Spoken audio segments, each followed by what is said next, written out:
Ngasi phongkiba tongan-tonganba pau-chesing amadi social media-dagi laukhatchaba pau-singi update pizari ahanbada maruiba pau relief camp ta leiriba Meitei amadi Kuki IDP sing mayumda hanjinjarage haibada athingba piriba sing asi thidokpa tangai fade haina si minister Yumnam Khemchana phongdorakhre. Makhatana Meitei taba mafam singda Kuki zo sing lakpada akaiba leitre Surjanpur Morena singba mafam khara natana Jomi singna taba mafam singda Meitei sing changbada akaiba leitre haina su phongdorakhre. Naharol pau TSC editor Khoirom loya lakpa sakhangdaba singna Nongmei Kapsinduna attack tawrambadagi asopan nangle hairi. Soo Cader singna sugi kanglon ngakna salibra haibadu yengsinaba Home Minister Amit Shahda Wakatkhre. Kotugi mathakta Soo motor case laukhatnaba Malem Thongamna High Court Wakatkhre. Wabakai Higher Secondary School Center da exam thugaikiba mahiroi sing chairak pigadabani haina desamna phongdorakhre. Maramdamda lanjenaraga leiriba sting MLA singa unahangadawri Manipur lengak na ngasi IDP amamamgi accounta lupa listing aniga samri kun kapsingadawri. Militant sing na Assam Rifles personnel tara humdoi phajinkre haibagi pau aranbani haina sengdorakhre. Thasigi manungda MLA Minister singna Census tawni tawroi khangangedabani haina JFD na phongdorakhre. Miyamga samnaba lengak sasan ohenaba cabinet mifam pangthoktuna warep lawkhre. Moirangdagi wangu taba lambi lagliba numit 15 manungda senga sagatpagi thabak hauragani haina CM na phongdorakhre. Imphal West ta khulai phare ukrulda Bungker Thugaikhre.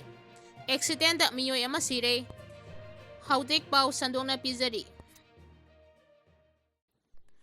Naharol Thaudang pau TSC editor Khoirom loya lakpa sakhangdaba singna Nongmei Kapsinduna attack tawrambadagi asok apan nangle.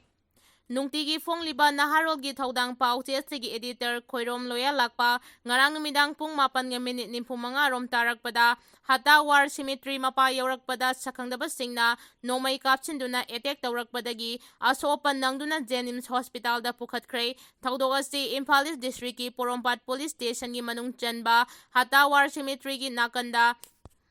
Census tagi hata taba lambida lakpada maningdagi tanarakpa sakhangdaba singna war cemetery mapa yaurakpada pau TSC editor da thauduna chaliba Hyundai number na MN01AS 3892 da Nongmei round anirom kapsinduna attack tawraki. Nongmei kapsilakiba aduda gari gi maning thangba mingsel kaiki amadi sakhangdaba sing aduna editor gi mamaida attack tawrakpadagi chinbalda asopan nangki. Thaudok thokpham aduda anakpada laiba miyam thomjillakpadagi sakhangdaba sing adu mafam khangdana mangki kanana kari marangidamakta editor loya lakpada attack asi chathakibano haibagi chap chaba langla langjin khangba ngamdri. Soglaba editor Census hospital da pukhatuna ana layengi thabak chathaba haukhre. Editor loya lakpa ipaugi lamda masak naiba editor ama oibata natana art and culture amadi sport pu saukhanaba mangjil thana thabak tawriba miyoi amasuni. Masigi mathakta Manipur hockey gi president su oiduna hockey gi sanaroi kaya puthoknaba honariba misak amasuni. Soo Cader singna sugi kanglon ngakna chalibra haibadu yengsinaba Home Minister Amit Shahda Wakatkhre. Ingtapa puraktuna lamdamasida law and order restore tawduna thamnaba India lengaki maikidagi suspension of operations Soo agreement chatnariba Kuki Soo group Cader singna Soo agreement ki sana kanglon ngakna chalibra haiba adugi yengsinaba Indigenous People for Manipur IPFM amadi Foothill Naga Coordination Committee FNCC na Home Minister Amit Shah amadi Manipuri Governor Ajay Kumar Bahlada memorandum pisinduna taksinkre. IPFM amadi FNCC na pisinkiba memorandum aduda India lengaka suspension of operation gi kudek pinariba Kuki Soo group Manipur gi tongan-tonganba district mangada hangliba Soo camp singda puna Cader 2,183 na Soo agreement ki kanglon ngakna chalibra haibadu yengsingadabani. Haukiba sahi 2,015 da mamangda sanakiba Soo agreement ki matam loibadagi amuk hana nauna kanglon khara sendok sadoktuna extension tawkiba Soo agreement aduda yauriba kanglon sing adu Soo agreement ta restart tawduna yauriba apunba Soo Cader 2,183 na makoi gi designated camp singda kanglon ngakna chalibra haibadu yengsingadabani haina su phongdorakli. Memorandum aduda makadana phongdokibada Manipur gi tongan-tonganba mafam singda sophisticated weapon paiba militant kaya ngasi fauba akiba yaudana chatok chasin taunariba asi India lengaka Soo agreement taubada yauriba Soo Cader sing oibra haibadu yengsingadabani karigumba Soo Cader sing oiramlabadi lengaka khudek pinakiba Soo agreement ki kanglon gi wangmada Soo Cader singna violate taubagidamag makhoi gi mathakta chapchaba action laukhatkadabani natraga hairiba khulai paiba militant sing asi Soo Cader sing oiramdrabadi leibag asigi leiriba logi matung ina makhoi gi mathakta chapchaba action laukhatkadabani hainasu memorandum aduda makhatana yauri Wabagai Higher Secondary School Center da exam thugaikiba mahairoi sing chairak pigadabani haina desamna phongdorakre Council of Higher Secondary Education Manipur question na loba Higher Secondary Examination gi nahan February ki tarik 13 ahanbo oina thokiba English subject ki examination numita Wabagai Higher Secondary School Center da taba mahairoi singna matam hapu yade haibagi nama thongduna answer sheet amadi examination nga mari leinaba test tang segaiduna exam thugaikiba mahairoi sing matik chaba chairak pigadabani haina desamna taksilakre ngarang kay Sampa Junction da leiba Democratic Student Alliance of Manipur desamgi mayai loisangda pangthukiba paugi mifam amada lup asigi Secretary General Thodam Siamjaina wafam asi phongdokladuna makhatana hai Wabagai Higher Secondary School Center da thokiba thodok adu desamna akanma mongda kanem tawi thodok asigi matangda asengba sumba thidoktuna maralaiba sing chairak pinabagidamag Education Department na Enquiry Committee ama semduna thigatkadabani ngarangdagi sahi 15 gi mamangda mahairoi singna class 10 amadi 12 examination thabada paktaknana copy tawramba amadi mama mapa sakaina tai hupna Hiyang kumahigum exam center da chatharamba phatraba chenabi adu sahi 15 muk asida mami sangkraba matung ngarangi saukalaba ngasigi saukalaba IT gi sahi sha asida Anaw-anawba saglon lauduna phatraba chanabi asi mahiroi singna masida chathaduna lagli masigi sarug amo oina mahiroi singdagi north pharuba oda sing lambida thatuna puba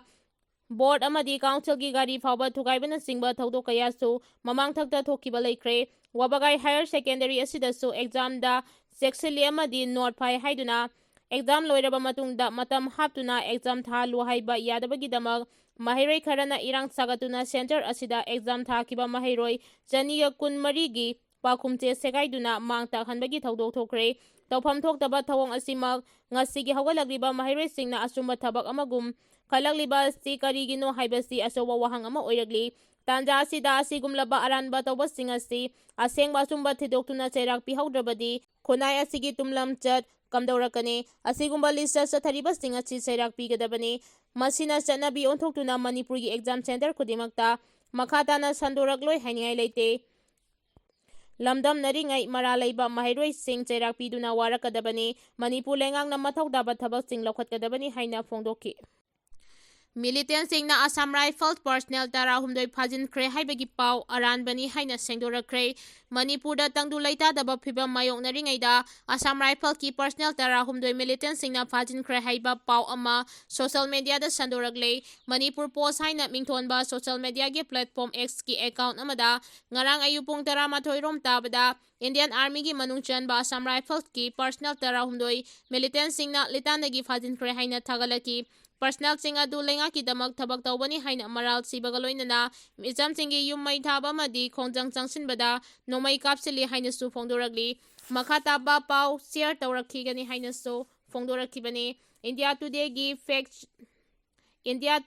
fact check na viral oirakiba post adu thigaluba matamda artificial intelligence AI sizinaduna semba oiramki loinana Assam Rifles ki personal sing militant singna fakre haibagi report amata leite haidi militant singna Assam Rifles ki personnel khara phajinkhre haiba pau adu thinaba honabada marik sumba likhul amata phangba ngamkide karigumba adugumba thodok adu thoklamlabadi national amasung local media da paksana phonglakadabani haina su phongdoragli Manipur Police na X da phongdorakibada Assam Rifle ki personnel fakibagi thodok amata leite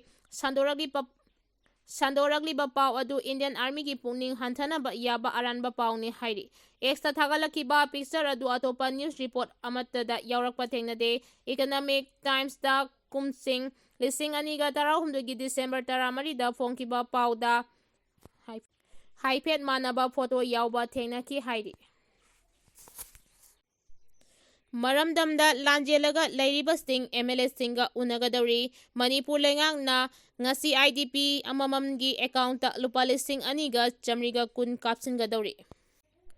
ꯃꯅꯤꯄꯨꯔꯗ popular government ꯑꯃ ꯂꯤꯡꯈ꯭ꯔꯕ ꯃꯇꯨꯡꯗ ꯑꯍꯥꯟꯕ ꯑꯣꯏꯅ ꯃꯔꯝꯗ ꯂꯥꯟꯖꯦꯟꯅꯗꯨꯅ ꯂꯩꯔꯤꯕ IDP-ꯁꯤꯡꯒ MLA-ꯁꯤꯡꯒ ꯎꯅꯅꯕꯒꯤ ꯊꯧꯔꯥꯡ ꯑꯃ ꯉꯁꯤ ꯄꯥꯡꯊꯣꯛꯅꯕ ꯁꯤꯜꯂꯤ꯫ ꯑꯣꯐꯤꯁꯤꯌꯦꯜ ꯑꯣꯏꯕ ꯄꯥꯎ ꯑꯃꯅ ꯍꯥꯏ ꯆꯤꯐ ꯃꯤꯅꯤꯁꯇꯔ ꯌꯨꯝꯅꯥꯝ ꯈꯦꯝꯆꯥꯟꯅ ꯂꯥꯡꯒꯣꯜꯗ ꯍꯧꯖꯤꯛ IDP-ꯁꯤꯡꯅ ꯂꯩꯔꯤꯕ ꯃꯐꯝ ꯑꯗꯨꯗ ꯄꯥꯡꯊꯣꯛꯄ ꯊꯧꯔꯝꯗ ꯁꯔꯨꯛ ꯌꯥꯒꯅꯤ꯫ ꯃꯄꯨꯡ ꯑꯣꯏꯅ ꯑꯦꯁꯦꯝꯕ꯭ꯂꯤ ꯀꯣꯟꯁꯇꯤꯇꯨꯑꯦꯟꯁꯤꯁꯤꯡꯗ ꯆꯪꯗꯐꯝ ꯂꯧꯗꯨꯅ ꯏꯟꯇꯔꯅꯦꯜꯂꯤ ꯗꯤꯁꯄ꯭ꯂꯦꯁ ꯄꯔꯁꯟꯁꯤꯡ ꯑꯗꯨꯒ ꯀꯦꯟꯗ꯭ꯔ ꯑꯗꯨꯒꯤ MLA-ꯒ ꯎꯅꯅꯕ ꯂꯩꯉꯥꯛꯅ ꯑꯈꯟꯅꯕ ꯊꯧꯔꯥꯡ ꯑꯃ ꯁꯤꯜꯂꯤ꯫ ꯊꯧꯔꯝ ꯑꯁꯤ ꯃꯔꯤ ꯂꯩꯅꯕ ꯗꯤꯁꯇ꯭ꯔꯤꯛ ꯑꯣꯊꯣꯔꯤꯇꯤꯒꯤ ꯃꯈꯥꯗ ꯁꯤꯟꯕꯅꯤ꯫ ꯑꯣꯄꯣꯖꯤꯁꯟ ꯑꯃꯁꯨꯡ ꯔꯨꯂꯤꯡ ꯍꯥꯏꯕ ꯂꯩꯇꯅ ꯗꯤꯁꯇ꯭ꯔꯤꯛ ꯂꯦꯚꯦꯜꯒꯤ ꯑꯣꯐꯤꯁꯥꯔꯁꯤꯡꯒ ꯄꯨꯜꯂꯒ IDP-ꯁꯤꯡꯅ ꯍꯧꯖꯤꯛ ꯊꯦꯡꯅꯔꯤꯕ ꯈꯨꯗꯣꯡꯆꯥꯗꯕꯁꯤꯡ ꯑꯗꯨ ꯀꯔꯤꯅꯣ, ꯃꯈꯣꯏꯒꯤ ꯑꯣꯏꯕ ꯈꯨꯗꯛꯀꯤ ꯑꯣꯏꯕ ꯑꯋꯥꯠ ꯑꯄꯥꯅꯆꯤꯡꯕ ꯀꯔꯤ ꯂꯩꯕꯒꯦ ꯍꯥꯏꯕꯗꯨ ꯀꯨꯞꯅ ꯌꯦꯡꯁꯤꯜꯂꯕ ꯃꯇꯨꯡꯗ ꯒꯚꯔꯟꯃꯦꯟꯠꯇ ꯔꯤꯄꯣꯔꯠ ꯂꯥꯟꯈꯠꯂꯛꯀꯗꯧꯔꯤ꯫ ꯄꯥꯎꯆꯦ ꯑꯁꯤꯅ ꯃꯈꯥ ꯇꯥꯅ ꯍꯥꯏ ꯁ꯭ꯇꯦꯠ ꯑꯁꯤꯗ ꯏꯟꯇꯔꯅꯦꯜꯂꯤ ꯗꯤꯁꯄ꯭ꯂꯦꯁ ꯄꯔꯁꯟ 59,000 ꯔꯣꯝ ꯂꯩꯔꯤ꯫ ꯆꯤꯡ ꯑꯃꯁꯨꯡ ꯇꯝꯗ ꯂꯩꯔꯤꯕ IDP ꯈꯨꯗꯤꯡꯃꯛꯀꯤ ꯑꯣꯏꯅ ꯇꯉꯥꯏꯐꯗꯕ ꯄꯣꯠꯆꯩꯁꯤꯡ ꯂꯩꯖꯅꯕ ꯉꯁꯤꯒꯤ ꯊꯧꯔꯝ ꯑꯁꯤꯒꯤ ꯃꯅꯨꯡꯗ IDP ꯑꯃꯃꯝꯗ ꯂꯨꯄꯥ 2,110ꯒꯤ ꯆꯥꯡꯗ ꯃꯁꯥ ꯃꯁꯥꯒꯤ ꯑꯦꯀꯥꯎꯟꯗ ꯗꯤꯁꯇ꯭ꯔꯤꯛ ꯑꯣꯊꯣꯔꯤꯇꯤꯅ ꯀꯥꯞꯁꯤꯟꯒꯗꯧꯔꯤ꯫ ꯍꯥꯏꯔꯤꯕ ꯁꯦꯟꯐꯝ ꯑꯁꯤ IDP-ꯁꯤꯡ ꯑꯗꯨꯅ ꯃꯣꯟ, ꯃꯣꯝꯄꯥꯛꯅꯆꯤꯡꯕ ꯂꯩꯖꯅꯕ ꯑꯃꯁꯨꯡ ꯑꯇꯩ ꯇꯉꯥꯏꯐꯗꯕ ꯄꯣꯠꯂꯝꯁꯤꯡ ꯂꯩꯕꯗ ꯃꯇꯦꯡ ꯄꯥꯡꯕ ꯑꯣꯏꯅ ꯄꯤꯕꯅꯤ ꯍꯥꯏꯔꯤ꯫ ꯀꯣꯇꯨꯒꯤ ꯃꯊꯛꯇ ꯁꯨꯃꯣꯇꯣ ꯀꯦꯁ ꯂꯧꯈꯠꯅꯕ ꯃꯥꯂꯦꯝ ꯊꯣꯉꯥꯝꯅ ꯍꯥꯏ ꯀꯣꯔꯠꯇ ꯋꯥꯀꯠꯈ꯭ꯔꯦ꯫ ꯅꯦꯁꯅꯦꯜ ꯍꯥꯏꯋꯦꯁꯇ ꯐ꯭ꯔꯤ ꯃꯨꯚꯃꯦꯟꯠ ꯇꯧꯕꯗ ꯀꯝꯃꯤꯇꯤ ꯑꯣꯟ ꯇ꯭ꯔꯥꯏꯕꯦꯜ ꯌꯨꯅꯤꯇꯤ ꯀꯣꯇꯨ ꯑꯃꯁꯨꯡ ꯑꯇꯩ ꯀꯨꯀꯤ ꯑꯣꯔꯒꯅꯥꯏꯖꯦꯁꯟꯁꯤꯡꯅ ꯑꯊꯤꯡꯕ ꯄꯤꯕꯇ ꯅꯠꯇꯅ ꯃꯤꯑꯣꯏꯕꯒꯤ ꯄꯨꯟꯁꯤꯗ ꯇꯦꯝꯁꯤꯟꯅꯕ ꯋꯥꯐꯝꯁꯤꯡ ꯐꯣꯡꯗꯣꯛꯈꯤꯕꯒ ꯃꯔꯤ ꯂꯩꯅꯅ ꯍꯥꯏ ꯀꯣꯔꯠ ꯑꯣꯐ ꯃꯅꯤꯄꯨꯔꯅ ꯁꯨꯃꯣꯇꯣ ꯀꯦꯁ ꯑꯃ ꯂꯧꯈꯠꯇꯨꯅ ꯃꯔꯥꯜ ꯂꯩꯕꯁꯤꯡꯒꯤ ꯃꯊꯛꯇ ꯑꯦꯛꯁꯟ ꯂꯧꯅꯕ ꯃꯔꯤ ꯂꯩꯅꯕꯁꯤꯡꯗ ꯗꯤꯔꯦꯛꯁꯟ ꯄꯤꯕꯤꯌꯨ ꯍꯥꯏꯅ ꯁꯣꯁꯤꯌꯦꯜ ꯑꯦꯛꯇꯤꯕꯤꯁꯠ ꯃꯥꯂꯦꯝ ꯊꯣꯉꯥꯝꯅ ꯋꯥꯀꯠꯈ꯭ꯔꯦ꯫ ꯇ꯭ꯔꯥꯟꯁꯖꯦꯟꯗꯔ ꯑꯦꯛꯇꯤꯕꯤꯁꯠ ꯃꯥꯂꯦꯝ ꯊꯣꯉꯥꯝꯅ ꯍꯥꯏ ꯀꯣꯔꯠꯀꯤ ꯔꯦꯖꯤꯁꯇ꯭ꯔꯥꯔꯒꯤ ꯈꯨꯠꯊꯥꯡꯗ ꯆꯤꯐ ꯖꯁꯇꯤꯁꯇ ꯉꯔꯥꯡ ꯄꯤꯁꯤꯟꯈꯤꯕ ꯋꯥꯀꯠ ꯆꯦꯔꯣꯜ ꯑꯗꯨꯗ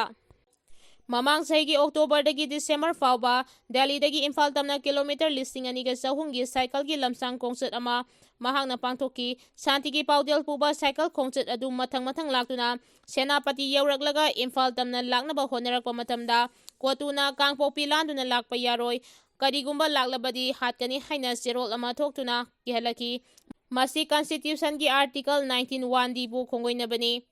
ꯃꯁꯤꯒꯤ ꯃꯇꯥꯡꯗ ꯃꯍꯥꯛ ꯃꯁꯥꯅ ꯃꯔꯤ ꯂꯩꯅꯕ ꯄꯨꯂꯤꯁ ꯁ꯭ꯇꯦꯁꯟꯗꯒꯤ OCꯗ ꯋꯥꯀꯠ ꯆꯦꯔꯣꯜ ꯑꯃ ꯄꯤꯁꯤꯟꯗꯨꯅ ꯀꯣꯇꯨꯒꯤ ꯂꯨꯆꯤꯡꯕꯁꯤꯡꯒꯤ ꯃꯊꯛꯇ FIR ꯂꯧꯈꯠꯇꯨꯅ ꯑꯦꯛꯁꯟ ꯂꯧꯕꯤꯅꯕ ꯍꯥꯏꯖꯔꯕꯁꯨ ꯀꯔꯤꯒꯨꯝꯕ ꯑꯦꯛꯁꯟ ꯑꯃꯠꯇ ꯂꯧꯗꯅ ꯂꯩꯔꯤ꯫ ꯂꯥꯏꯕꯛ ꯊꯤꯕꯗꯤ ꯅꯦꯁꯅꯦꯜ ꯍꯥꯏꯋꯦꯖ ꯉꯥꯛꯁꯦꯟꯕꯒꯤ ꯗꯥꯌꯤꯠꯇ ꯂꯧꯔꯤꯕ ꯌꯨꯅꯤꯌꯟ ꯒꯚꯔꯟꯃꯦꯟꯠꯅꯁꯨ ꯑꯁꯤꯒꯨꯝꯕ ꯏꯀꯣꯅꯣꯃꯤꯛ ꯑꯃꯗꯤ ꯐꯤꯖꯤꯀꯦꯜ ꯕ꯭ꯂꯣꯀꯦꯖ ꯆꯠꯊꯕ ꯑꯁꯤꯕꯨ ꯊꯤꯡꯅꯕ ꯊꯕꯛ ꯑꯃꯠꯇ ꯂꯧꯈꯠꯄꯤꯗꯅ ꯂꯩꯔꯤ꯫ ꯃꯅꯤꯄꯨꯔꯗ ꯀꯨꯝꯖꯥ 2018ꯒꯤ ꯃꯦ 3ꯗꯒꯤ ꯏꯔꯥꯡ ꯑꯁꯤ ꯍꯦꯛ ꯍꯧꯔꯛꯄꯗꯒꯤ ꯅꯦꯁꯅꯦꯜ ꯍꯥꯏꯋꯦꯖ ꯃꯤꯇꯩ ꯀꯝꯃ꯭ꯌꯨꯅꯤꯇꯤꯅ ꯆꯠꯄ ꯑꯊꯤꯡꯕ ꯊꯝꯕ ꯑꯁꯤꯅ ꯃꯤꯇꯩ ꯀꯝꯃ꯭ꯌꯨꯅꯤꯇꯤꯒꯤ ꯇ꯭ꯔꯛ ꯗ꯭ꯔꯥꯏꯚꯔ ꯀꯌꯥ, ꯂꯂꯣꯟ ꯏꯇꯤꯛ ꯇꯧꯕ ꯃꯤꯑꯣꯏ ꯀꯌꯥ ꯉꯁꯤ ꯐꯥꯎꯕ ꯊꯕꯛ ꯐꯪꯗꯅ ꯃꯤꯑꯣꯏ ꯑꯣꯏꯗꯨꯅ ꯂꯩꯍꯜꯂꯤ꯫ ꯑꯃꯗꯤ ꯃꯅꯤꯄꯨꯔꯒ ꯃꯄꯥꯟ ꯁ꯭ꯇꯦꯠꯇ ꯆꯠꯅꯕꯒꯤ ꯑꯃꯠꯇ ꯉꯥꯏꯔꯕ ꯂꯝꯕꯤ ꯑꯁꯤ ꯐ꯭ꯂꯥꯏꯠ ꯇꯣꯡꯕ ꯑꯁꯤ ꯅꯠꯇꯅ ꯂꯩꯇꯦ꯫ ꯃꯁꯤꯅ ꯃꯔꯝ ꯑꯣꯏꯗꯨꯅ ꯃꯤꯑꯣꯏ ꯀꯌꯥ ꯑꯃ ꯆꯠꯊꯣꯛ ꯆꯠꯁꯤꯟꯗ ꯁꯦꯜꯒꯤ ꯈꯨꯗꯣꯡꯆꯥꯗꯕ ꯀꯌꯥ ꯑꯃ ꯉꯁꯤ ꯐꯥꯎꯕ ꯃꯥꯌꯣꯛꯅꯗꯨꯅ ꯂꯩꯔꯤ꯫ ꯃꯔꯝ ꯑꯁꯤꯅ ꯏꯀꯥꯏ ꯈꯨꯝꯅꯔꯤꯕ ꯀꯣꯔꯠ ꯑꯁꯤꯅ ꯁꯨꯃꯣꯇꯣ ꯀꯦꯁ ꯑꯃ ꯂꯧꯈꯠꯇꯨꯅ ꯈꯨꯗꯛꯇꯒꯤ ꯅꯦꯁꯅꯦꯜ ꯍꯥꯏꯋꯦꯁꯤꯡ ꯑꯃꯗꯤ ꯑꯇꯩ ꯃꯔꯨꯑꯣꯏꯕ ꯂꯝꯕꯤꯁꯤꯡ ꯐ꯭ꯔꯤ ꯃꯨꯚꯃꯦꯟꯠ ꯌꯥꯍꯟꯅꯕꯒꯤ ꯊꯕꯛ ꯂꯧꯈꯠꯅꯕ ꯁꯦꯟꯇ꯭ꯔꯦꯜ ꯒꯚꯔꯟꯃꯦꯟꯠ ꯑꯃꯗꯤ ꯁ꯭ꯇꯦꯠ ꯒꯚꯔꯟꯃꯦꯟꯠꯇ ꯗꯤꯔꯦꯛꯁꯟ ꯄꯤꯕꯤꯌꯨ, ꯅꯦꯁꯅꯦꯜ ꯍꯥꯏꯋꯦꯖꯇ ꯑꯊꯤꯡꯕ ꯊꯝꯂꯤꯕ ꯀꯣꯇꯨꯒꯤ ꯂꯨꯆꯤꯡꯕꯁꯤꯡ ꯈꯨꯗꯛꯇ ꯐꯥꯅꯕ ꯃꯔꯤ ꯂꯩꯅꯕꯁꯤꯡꯗ ꯗꯤꯔꯦꯛꯁꯟ ꯄꯤꯕꯤꯌꯨ, ꯑꯃꯗꯤ ꯅꯦꯁꯅꯦꯜ ꯍꯥꯏꯋꯦꯖꯇ ꯑꯊꯤꯡꯕ ꯂꯩꯔꯤꯕ ꯐꯥꯎꯕ ꯐ꯭ꯂꯥꯏꯠꯀꯤ ꯃꯃꯜ ꯍꯟꯊꯅꯕ ꯃꯤꯅꯤꯁꯇ꯭ꯔꯤ ꯑꯣꯐ ꯁꯤꯚꯤꯜ ꯑꯦꯚꯤꯌꯦꯁꯟꯗ ꯗꯤꯔꯦꯛꯁꯟ ꯄꯤꯕꯤꯌꯨ ꯍꯥꯏꯔꯤ꯫ ꯂꯣꯏꯅꯅ ꯃꯤꯇꯩ ꯀꯝꯃ꯭ꯌꯨꯅꯤꯇꯤꯅ ꯅꯦꯁꯅꯦꯜ ꯍꯥꯏꯋꯦꯁꯤꯡꯗ ꯆꯠꯄ, ꯆꯨꯔꯆꯥꯟꯄꯨꯔ, ꯀꯥꯡꯄꯣꯛꯄꯤ, ꯃꯣꯔꯦ ꯑꯃꯗꯤ ꯑꯇꯩ ꯃꯐꯝꯁꯤꯡꯗ ꯆꯠꯄꯗ ꯑꯣꯐꯤꯁꯤꯌꯦꯜ ꯑꯣꯏꯕ ꯅꯣꯇꯤꯐꯤꯀꯦꯁꯟ ꯑꯃꯠꯇ ꯊꯣꯛꯇꯅ ꯑꯥꯔꯝ ꯐꯣꯔꯁꯦꯁ ꯑꯣꯐ ꯏꯟꯗꯤꯌꯥꯅ ꯑꯊꯤꯡꯕ ꯄꯤꯔꯤꯕ ꯑꯁꯤ ꯀꯔꯤꯒꯤꯅꯣ ꯍꯥꯏꯕ ꯑꯁꯤ ꯖꯨꯗꯤꯁꯤꯌꯦꯜ ꯀꯝꯃꯤꯁꯟ ꯑꯃ ꯂꯤꯡꯗꯨꯅ ꯊꯤꯒꯠꯄꯤꯌꯨ ꯍꯥꯏꯅꯁꯨ ꯃꯥꯂꯦꯝ ꯊꯣꯉꯥꯝꯅ ꯍꯥꯏ ꯀꯣꯔꯠ ꯑꯣꯐ ꯃꯅꯤꯄꯨꯔꯒꯤ ꯆꯤꯐ ꯖꯁꯇꯤꯁꯀꯤ ꯄꯨꯛꯅꯤꯡ ꯆꯤꯡꯁꯤꯟꯈꯤ꯫ ꯏꯝꯐꯥꯜ ꯋꯦꯁꯇ ꯈꯨꯠꯂꯥꯏ ꯐꯥꯔꯦ, ꯎꯈ꯭ꯔꯨꯜꯗ ꯕꯪꯀꯔ ꯊꯨꯒꯥꯏꯈ꯭ꯔꯦ꯫ ꯁꯦꯀ꯭ꯌꯨꯔꯤꯇꯤ ꯐꯣꯔꯁꯅ ꯏꯝꯐꯥꯜ ꯋꯦꯁ ꯗꯤꯁꯇ꯭ꯔꯤꯛꯇꯒꯤ ꯅꯣꯡꯃꯩ ꯀꯌꯥ ꯐꯥꯒꯠꯈ꯭ꯔꯦ, ꯎꯈ꯭ꯔꯨꯜꯗ ꯕꯪꯀꯔ 3 ꯊꯨꯒꯥꯏꯈ꯭ꯔꯦ꯫ ꯊꯧꯗꯣꯛ ꯑꯁꯤ ꯊꯥꯁꯤꯒꯤ 18ꯇ ꯏꯝꯐꯥꯜ ꯋꯦꯁꯀꯤ ꯄꯥꯠꯁꯣꯏ ꯄꯨꯂꯤꯁ ꯁ꯭ꯇꯦꯁꯟꯒꯤ ꯃꯈꯥꯗ ꯂꯩꯕ ꯉꯥꯏꯔꯥꯡꯕꯝ ꯇꯥꯅꯧꯈꯨꯜ ꯔꯣꯗꯇꯒꯤ ꯂꯣꯡꯉꯥ ꯀꯣꯏꯔꯦꯡ ꯂꯝꯕꯤꯗ ꯁꯦꯀ꯭ꯌꯨꯔꯤꯇꯤ ꯐꯣꯔꯁꯅ ꯑꯣꯄꯔꯦꯁꯟ ꯆꯠꯊꯕꯗ ꯈꯨꯠꯂꯥꯏ ꯃꯌꯥꯝ ꯑꯁꯤ ꯐꯥꯒꯠꯈꯤꯕꯅꯤ꯫ ꯑꯣꯄꯔꯦꯁꯟ ꯑꯗꯨꯗ ꯐꯥꯒꯠꯂꯕ ꯈꯨꯠꯂꯥꯏꯁꯤꯡ ꯑꯗꯨꯗꯤ ꯃꯦꯒꯥꯖꯤꯟꯒ ꯂꯣꯏꯅꯅ ꯀꯟꯇ꯭ꯔꯤ ꯃꯦꯗ ꯄꯤꯁꯇꯣꯜ ꯑꯃ, ꯅꯣꯡꯃꯩ ꯃꯔꯨ 132, magazine 3, 35 hand grenade 2, ꯗꯤꯇꯣꯅꯦꯇꯔ 1, Baupeng wireless handset amani. Official tingna haiba matung ina arm group singna sensitive oiba village areas singda Nongmei Kapnaba amasung communication equipment sing thingnaba thamduna lakpadagi operation asi sathakibani hairi. Nakalamaromda thasigi taranithoida Ukhrul district Litan police station gi manung chana leiba Mongkot Chepuda security force singna Bungker Thugaikhre maduda kapthokraba Nongmei Tokning kunmari su fagat pangam ki hairi. Bunker sing adu arm group singna Nongmei Kapnabagi mafam oina sidinabani haina authority na thajanari illegal oiba defensive structure sing thugaiba sina tungda sigumba thodok chingthoktanaba pambai ama oiragani hairi. Thasigi manungda MLA minister singna census tawni tawroi khangangadabani haina JFD na phongdorakre. February thasigi manungda MLA minister singna census tawni tawroi khangangadabani mitok khandoktana census pangthokpa tarabadi miyanga punduna achauba ihau ama haunaba sem saragani haina just and fair delimitation JFD gi convener Jitendra Ningomba na lengakta section warol thamlakre. Wapamasi India lengakna chaliba sahi asigi April thadagi census tawnabagi thabak paikhalagliba asi Poram chumna pangthoknabagi matangda campaign for just and fair delimitation JFD na mafam kayada paring naina satharakiba khana nainabagi mifamgi saruk ama oina Imphal district ki Nongpok Hairo community hall amadi Wangkhai Kaithel Asangbi Community Hall da pangthokiba mifamga mari leinana JFD gi convener Jitendra Ningomba na phongdokibane. Campaign aduda Meitei adongi maira paibi amadi club singi miyoi singsu sarugyaki. Mahangna makhatan hai ngasi maglamdam asida thokliba lan asisto mitop miyangcha singna thokanbane asigumba thodok kaya asidagi kananaba amata ngairaba pambaidi lamdam asidagi mitop sing hana masak khangdoktuna thamba loiraba matung census pangthokpa pai mapandagi narolda sanglakiba mitop sing mikok thibada yaukiba tarabadi makoina separate administration talakpadu karisu haiba ngamloi Masi oiraktanaba NRC hana tawbiba aduga mikok thibiyo haijabane loinana census tawbagi matamasi lamdam adugi oiriba phibam adugi matung inasu yaithok yesin yai masigi khudam oina Nagaland Jammu and Kashmir Assam Arunachal Pradesh na singbada mamangda census yaithoktuna matam khara leiraga census tawki loinana lan thengnaraba national calamity thoklaba disaster pandemic thoklabadi census yaithokpa yabagi oithokpa su lei haiki Masigi mathakta Manipur lengakna cabinet mifam ama phamduna lamdam asigi miyamna pamliba census tawdringai mitop hana khandokpa asti thabak oina pangthoknaba warep lauduna center da thagadabani haina phongdoki. Miyamga samnaba lengak sasan oihanaba cabinet mifam pangthoktuna warep laukre. Moirangdagi wangu taba lambi lagliba numit 15 gi manungda sengat sagatpagi thabak hauragani haina CM na phongdorakre. Miyamga samnaba lengak sasan tawduna miyamda mapung phana kanaba phanghanaba Manipur lengakna cabinet mifam pangthoktuna warip laukre. Chief Minister Yumnam Khemchandgi official microblogging site X da thadorakpa warol amada ngarang numidang wairam CM secretariat ta administration amadi maruoiba agenda kayada yumpham oiduna mahakna chair lauduna cabinet mifam ama pangthoki. Cabinet mifam aduda thasigi marida wasak lauduna nauna semliba Manipur lengak asina miyamda mapung phana lengakna paikhaliba sauka thaurang amadi thabak thauram singi kanaba phanghanaba administrative efficiency hena mapangal kankhat handuna people centric governance ama lehananaba cabinet mifam aduda warip lauki. Manipur lengakna cabinet mifam pangthokutuna lauriba people centric oiba governance amagi sasan thamnanaba warip asi Prime Minister Narendra Modi na laibag asida inclusive oiba amadi human centric development da hena yumpham oiba mineng thamliba asti thabakta onthoknabagi pandamda lauba warip amani hainasu Chief Minister Yumnam Khemchana social media da thadurakpa warol asida makataragli. Nakalamaromda ngarang Kumbi Assembly Constituency gi pangthokpa miyam tinba mifamda maruoiba mithonglen oina saruyaduna Chief Minister Yumnam Khemchana Moirangdagi wangutaba lambi lagliba numit 15 gi manungda sengat sagatpagi thabak hauragani haina phongdorakre.